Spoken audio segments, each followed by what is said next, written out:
தமிழ்நாடு முதுநிலை பட்டதாரி ஆசிரியர் கழகம் சார்பில் நடைபெற்ற 6 அம்ச கோரிக்கைகளை வலியுறுத்தி ஆர்ப்பாட்டம்.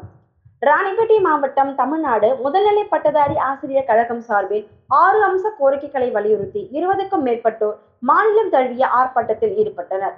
ராணிப்பேட்டை மாவட்டம் முத்துக்கடை பேருந்து நிலையத்தில் தமிழ்நாடு முதுநிலை பட்டதாரி ஆசிரியர் கழகத்தின் பழைய ஓய்வூதிய திட்டம் உடனடியாக அமல்படுத்துதல், பள்ளி கல்வித்துறைக்கு நடப்பாண்டிற்கு பொது மாறுதல் கலந்தாய்வும், தமிழக அரசு உரிய வழிகாட்டுதல் நெறிமுறைகளை வெளியிட வேண்டும் எனவும், 100% தேர்ச்சி குறைவிற்கு ஆசிரியர்கள் மட்டுமே காரணம் என்ற வகையில் எடுக்கப்படும் அனைத்து நடவடிக்கைகளையும் உடனடியாக நிறுத்திட கோரியும், தவறழைக்காத ஆசிரியர்கள் மீது போடப்படும் பல்வேறு வகையான வழக்குகள், நடத்தியுள்ள மாணவர்கள் பொதுமக்களிடமிருந்து ஆசிரியர்களை பாதுகாத்திடும் வகையில் பணி பாதுகாப்பு சட்டத்தை தமிழக அரசு நிறைவேற்றிட வேண்டும்.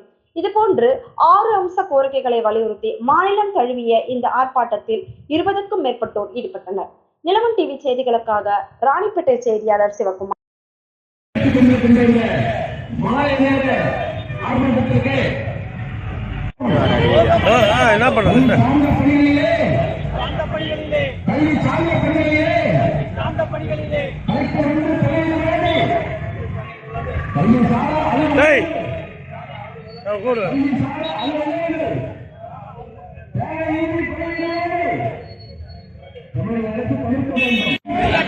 தமிழக அரசு